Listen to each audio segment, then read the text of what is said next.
1. 3-2-1. We're rolling, Jeff. So no shenanigans over there in Pontiac, Michigan, please. No shenanigans. No shenanigans at all. Yeah.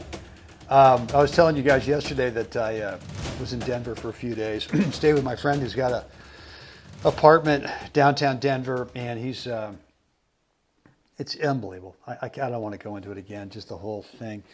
But they got the guy behind the desk. They got this young kid behind the desk that every time you walk in, he can't be more than 22 or 23, just smiling just from ear to ear. I mean, I don't know what this guy's taking, but I want it. Anyway, but he's on cloud nine, and he's one of these, he's got one of these old, I'm not sure what the term is, old school heart or old person heart. Anyway, he loves the old cliches. So every time you walk in, he's got one for you, right?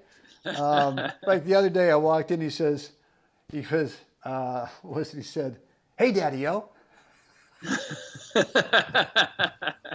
I said, "Where'd you get that?" And I can't remember all the, I'm sort of got a brain cramp going on, but because there's so many, every time, you go up, he'd say something, and that would trigger me saying something, and I'd come back down, and it was funny. Anyway, don't know what got me on that. I guess it was shenanigans. Hey, Daddy-O. Well, hey there, Scooter. Yeah. Yeah. I think I told him one thing. He said, "God, I've never heard of that one. What does it mean?"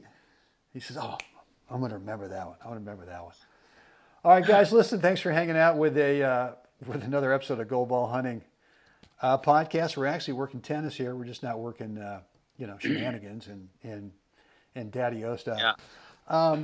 We're here to help you reduce your skill level range, and one of the ways we're doing that is with something we've got coming out here in just a few days for singles players. And the title of the course is Singles, How You Can Bridge the Gap Between Chaos and Confidence with 7 Gold Ball winning plays. Here's what actually works. And I think the most important thing in there is that last thing is here's what actually works in terms of helping you reduce your skill level range.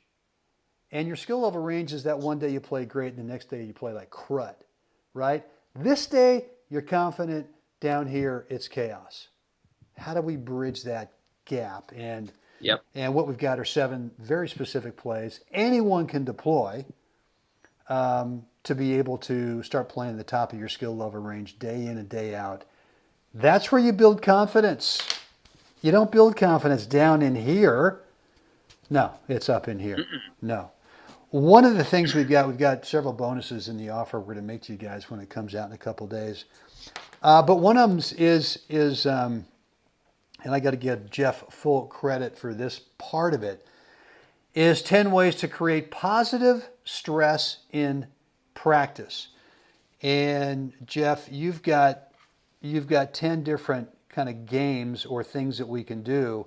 But first of all, before we get into one of those games, what is this? What is positive stress? The only place we can really kind of hone it is in practice. Right. And it's one of the most difficult things to do in practice is to actually create real, honest stress. You play a practice set and, everybody says, well, you just got to experience that more often. Well, it took you a whole set to finally get to, serving in the tiebreaker down 6-7 second serve. It took you an hour and 10 minutes to get there. And now you've experienced it for 5 seconds. And now it's over.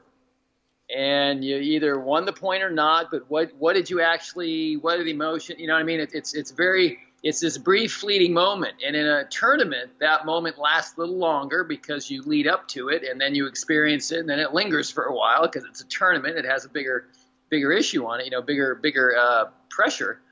But you need to be able to experience that type of pressure in practice. So what you're saying is when you're serving at 5-4 30 all, or you're serving at 5-4 deuce, is different pressure-wise than when you're serving at 1 all deuce.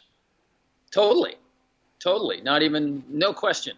There's only one moment or a couple of moments during the sets when we actually get there, right. and really what we want to help you guys do with these 10 things that Jeff has come up with is how do you practice that stressful moment enough in a practice situation so that when you get into the real deal, it kind of feels like I'm serving at deuce at 1-all, even though now it's 5-4 deuce. Right.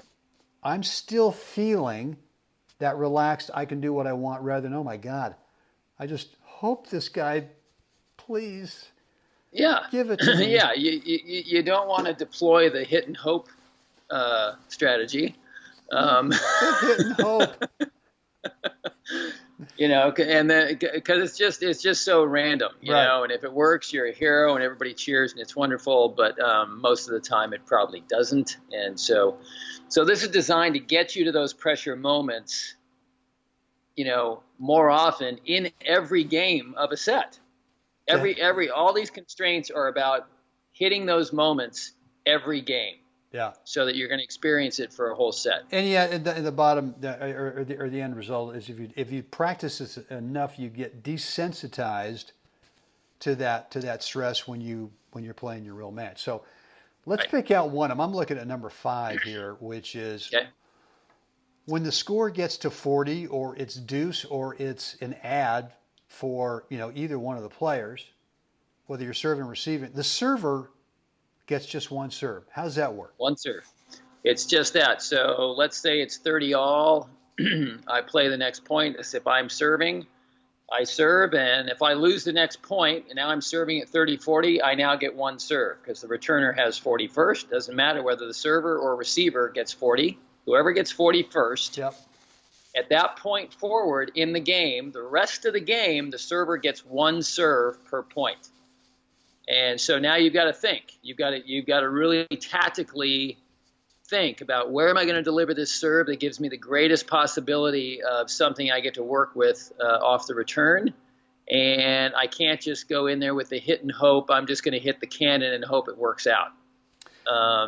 Well, look, I think what players will learn if they will use that game that you're talking about right there, which is one of the 10, is that just what you just said, and I hope everyone kind of picked up on it, is that you start to practice, all right, I've got one serve.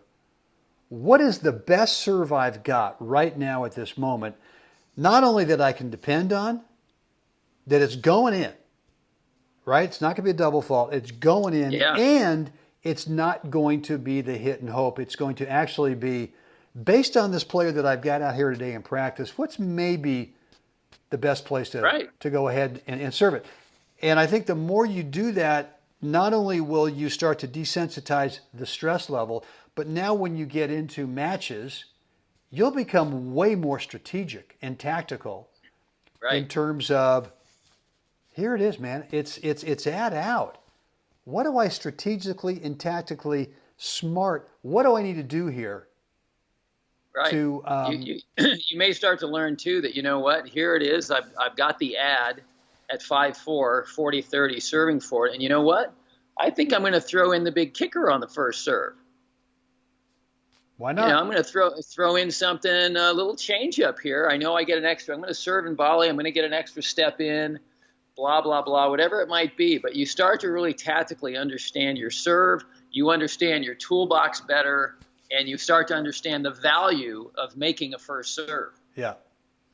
Well, look, and so these are 10 drills, games, how to create positive stress. And I think that one of the things that I get a lot, and I'm sure you do too as well, Jeff, is that I just feel so different when I'm up a break. I can't close out sets. I can't close out matches, and I think the reason is that when anyone tells you, well, just keep doing the same thing that you've been doing, does not help you reduce the stress level. Even if you know what you've been doing. Even if well, look, I've been serving and volleying, and now it's 5-3 or it's 5-4, and yet you go, well, okay, now the guy said to keep doing what I've been doing, so I keep doing it, but now, God, I'm so stressed out. Right. I'm going to keep doing it, but I'm just stressed the max. Well, the reason is that you're stressed is because you're only getting that opportunity. Right. Once an One hour. time. Yeah, one time. Once an hour. So practice that thing, Yeah. and Yeah. that'll be good. Awesome, guys. Listen, be on the lookout for an email from us that's going to announce that we are opening up enrollment for what we've got for you, right? How you can bridge the gap between chaos and confidence with 7 gold ball winning plays. Here's what actually works. Be looking for that email because we've got an offer that we think you won't want to refuse. Right? It's pretty good. It's pretty good stuff. It is really good stuff. It is really good stuff. And look, I mean, basically, what's this all about? It's about winning more matches. Right. I'm and sorry. This is the stuff that you've found that has worked. This is boots on the ground experience. This isn't theory. This isn't something from the top pros at that level where they're deploying a strategy based on their own physical condition, which is so far off the map for most of us. This is the stuff that we use. I'm still in the hunt for my gold ball. I got a bronze and 2 silvers. I'm in the hunt for it. But these are the things that I've used to get those 3 balls. Brent has 10. We coach and play with players of all categories that have won golds, silvers, and bronzes. And these are the things that we all work on to be in the hunt all the time. Yeah. It's not based on stroke technique, guys. I want to make sure that you're not thinking, like, we're going to show you how to hit the top or backhand like Dominic Thiem. That you won't find in this thing. And look, I'll be real honest with you. If there are guys out there thinking that what we're going to help them do is really hit a much heavier ball, a bigger topper, I mean, something that is just based on unrealistic stroke technique. If that's what you're looking for, then this is not what you want to. This is not going to satisfy that want. This is basically to go for the players who want to win more matches by being smarter out there. So, Jeff, what we want find folks to do right now? Like us, share us, please subscribe. Let us know what you think down below. Absolutely, yeah. I mean, and if there is something in your singles game that you want to make sure that we address in what we're going to offer to you guys in a few days, just go ahead and put it down in the comments section. Let us know, and it may have already been something that we've addressed. If it's not, maybe it's something we should consider putting in there. Looks like you got to go, guys. On that, get out there today. Help someone else have a spectacular day. Jeff, let's do this again tomorrow. Can't wait.